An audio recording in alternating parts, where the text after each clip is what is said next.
صلوا علیہ وآلہ۔ صحیح بخاری حدیث نمبر 101۔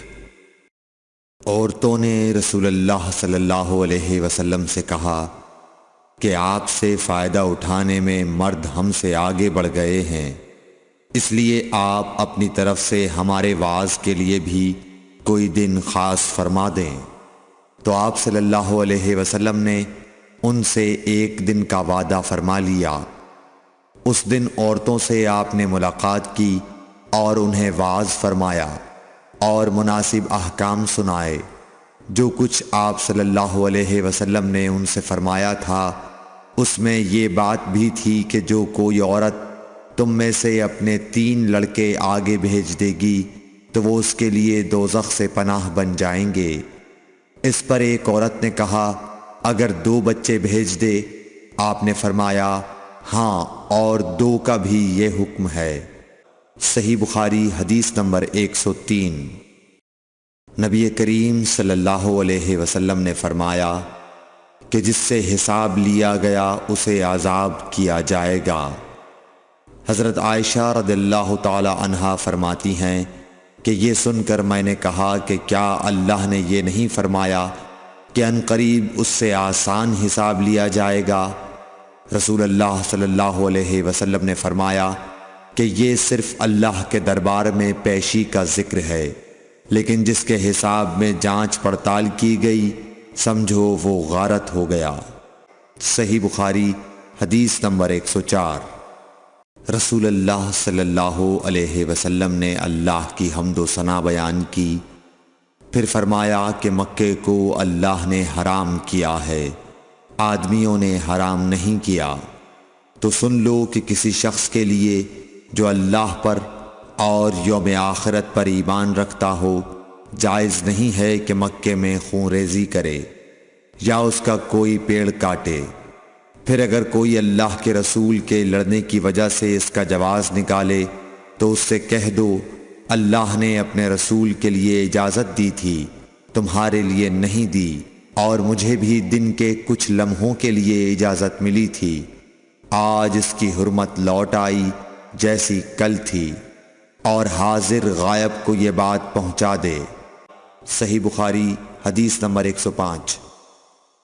ایک مرتبہ ابو بکر رضی اللہ عنہ نے رسول اللہ صلی اللہ علیہ وسلم کا ذکر کیا کہ آپ صلی اللہ علیہ وسلم نے فرمایا تمہارے خون اور تمہارے مال، محمد کہتے ہیں کہ میرے خیال میں آپ نے اعراضکم کا لفظ بھی فرمایا، یعنی اور تمہاری آبروئیں تم پر حرام ہیں، جس طرح تمہارے آج کے دن کی حرمت تمہارے اس مہینے میں۔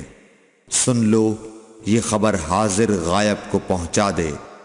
اور محمد راوی حدیث کہتے تھے کہ رسول اللہ صلی اللہ علیہ وسلم نے سچ فرمایا۔ پھر دوبارہ فرمایا کہ کیا میں نے اللہ کا یہ حکم تمہیں نہیں پہنچا دیا؟ صحیح بخاری حدیث نمبر 106۔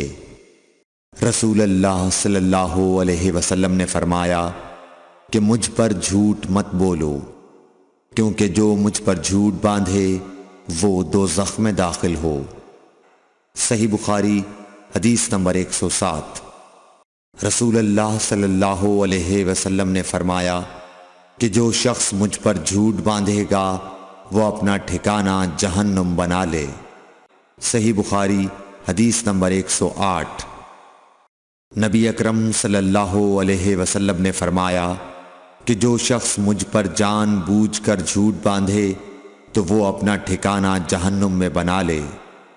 صحیح بخاری حدیث نمبر 109۔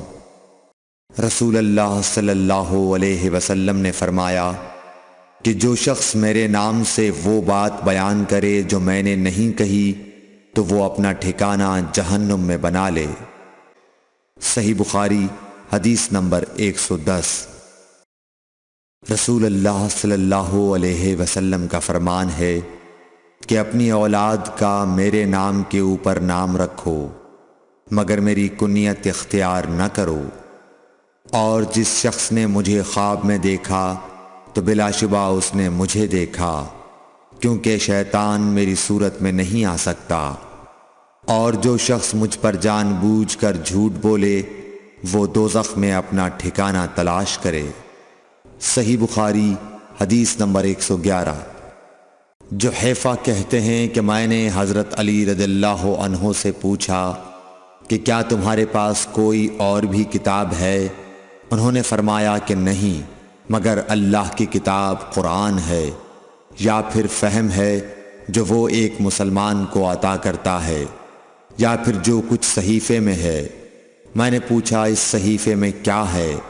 انہوں نے فرمایا دیت اور قیدیوں کی رہائی کا بیان ہے، اور یہ حکم کہ مسلمان کافر کے بدلے قتل نہ کیا جائے۔ صحیح بخاری حدیث نمبر 112۔ قبیلہ خزاعہ کے کسی شخص نے بنو لیس کے کسی آدمی کو اپنے مقتول کے بدلے میں مار دیا تھا۔ یہ فتح مکہ والے سال کی بات ہے۔ رسول اللہ صلی اللہ علیہ وسلم کو یہ خبر دی گئی۔ آپ نے اپنی اونٹنی پر سوار ہو کر خطبہ پڑھا اور فرمایا کہ اللہ نے مکے سے قتل یا ہاتھی کو روک لیا۔ امام بخاری رحمۃ اللہ علیہ فرماتے ہیں اس لفظ کو شک کے ساتھ سمجھو۔ ایسا ہی ابو نعیم وغیرہ نے القتل اور الفیل کہا ہے۔ ان کے علاوہ دوسرے لوگ الفیل کہتے ہیں۔ پھر رسول اللہ صلی اللہ علیہ وسلم نے فرمایا کہ اللہ نے ان پر اپنے رسول اور مسلمانوں کو غالب کر دیا، اور سمجھ لو کہ وہ مکہ کسی کے لیے حلال نہیں ہوا، نہ مجھ سے پہلے اور نہ آئندہ کبھی ہوگا، اور میرے لیے بھی صرف دن کے تھوڑے سے حصے کے لیے حلال کر دیا گیا تھا۔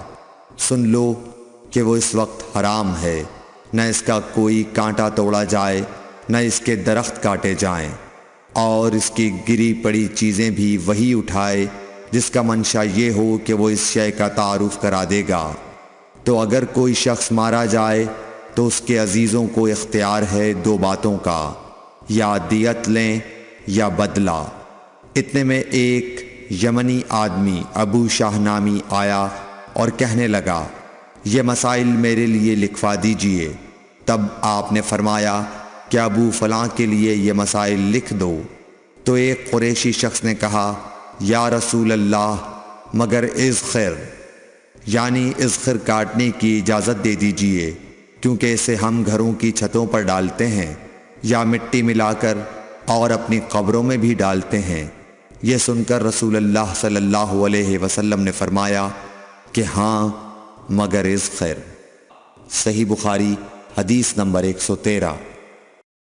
وہب بن منبح کے بھائی کہتے ہیں کہ میں نے حضرت ابو ہریرہ رضی اللہ تعالی عنہ کو کہتے ہوئے سنا کہ رسول اللہ صلی اللہ علیہ وسلم کے صحابہ میں عبداللہ بن عمر رضی اللہ عنہ کے علاوہ مجھ سے زیادہ کوئی حدیث بیان کرنے والا نہیں تھا، مگر وہ لکھ لیا کرتے تھے اور میں لکھتا نہیں تھا۔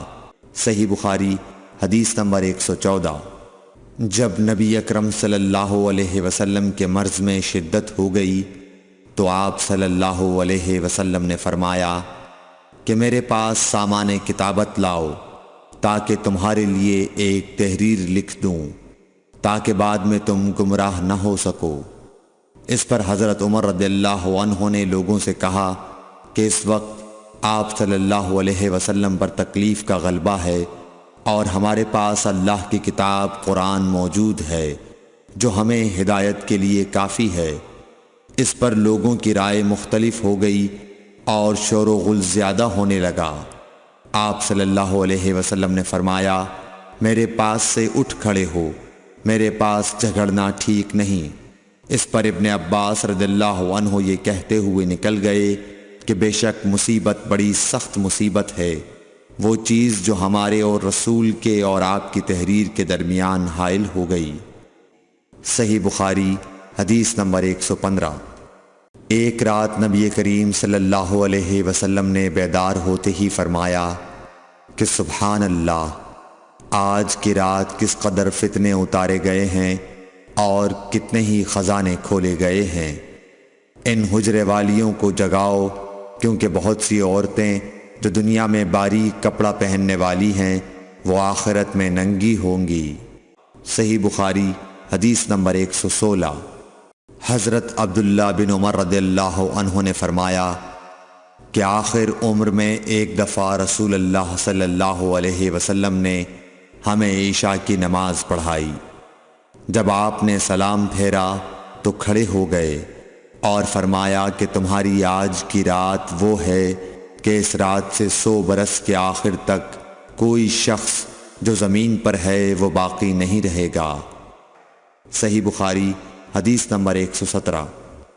حضرت عبداللہ بن عباس رضی اللہ تعالی عنہ فرماتے ہیں کہ ایک رات میں اپنی خالہ میمونہ بنت حارث زوجہ نبی کریم صلی اللہ علیہ وسلم کے پاس گزاری، اور نبی کریم صلی اللہ علیہ وسلم اس دن ان کی رات میں انہی کے گھر تھے۔ آپ صلی اللہ علیہ وسلم نے عشاء کی نماز مسجد میں پڑھی، پھر گھر تشریف لائے اور 4 رکعت نماز نفل پڑھ کر آپ سو گئے۔ پھر اٹھے اور فرمایا کہ ابھی تک یہ لڑکا سو رہا ہے یا اسی جیسا لفظ فرمایا۔ پھر آپ نماز پڑھنے کھڑے ہو گئے اور میں بھی وضو کر کے آپ کی بائیں جانب کھڑا ہو گیا، تو آپ صلی اللہ علیہ وسلم نے مجھے دائیں جانب کھڑا کر لیا۔ تب آپ نے 5 رکعت پڑھیں، پھر 2 پڑھیں، پھر آپ سو گئے، یہاں تک کہ میں نے آپ کے خراٹے کی آواز سنی۔ پھر آپ کھڑے ہو کر نماز کے لیے باہر تشریف لے آئے۔ صحیح بخاری حدیث نمبر 118۔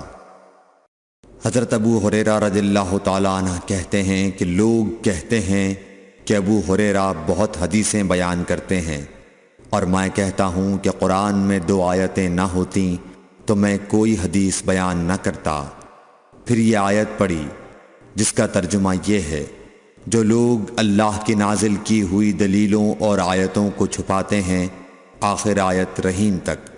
واقعہ یہ ہے کہ ہمارے مہاجرین بھائی تو بازار کی خرید و فروخت میں لگے رہتے تھے، اور انصار بھائی اپنی جائیدادوں میں مشغول رہتے، اور ابو ہریرہ رسول اللہ صلی اللہ علیہ وسلم کے ساتھ جی بھر کر رہتا، تاکہ آپ کی رفاقت میں شکم پوری سے بھی بے فکری رہے، اور ان مجلسوں میں حاضر رہتا جن مجلسوں میں دوسرے حاضر نہ ہوتے، اور وہ باتیں محفوظ رکھتا جو دوسرے محفوظ نہیں رکھ سکتے تھے۔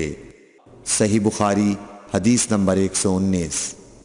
ابو ہریرہ رضی اللہ عنہ کہتے ہیں کہ میں نے عرض کیا، یا رسول اللہ، میں آپ سے بہت سی باتیں سنتا ہوں مگر بھول جاتا ہوں۔ آپ صلی اللہ علیہ وسلم نے فرمایا، اپنی چادر پھیلاؤ۔ میں نے اپنی چادر پھیلائی۔ آپ صلی اللہ علیہ وسلم نے اپنے دونوں ہاتھوں کی چلو بنائی اور میری چادر میں ڈال دی۔ فرمایا کہ چادر کو بدن پر لپیٹ لو۔ میں نے چادر کو اپنے بدن پر لپیٹ لیا، پھر اس کے بعد میں کوئی چیز نہیں بھولا۔ صحیح بخاری حدیث نمبر 120۔ حضرت ابو ہریرہ رضی اللہ عنہ فرماتے ہیں کہ میں نے رسول اللہ صلی اللہ علیہ وسلم سے علم کے 2 برتن یاد کر لیے ہیں، ایک کو میں نے پھیلا دیا ہے، اور دوسرا برتن اگر میں پھیلاؤں تو میرا یہ نرخرا کاٹ دیا جائے۔ Thanks for watching. Don't forget to like, comment, share and subscribe to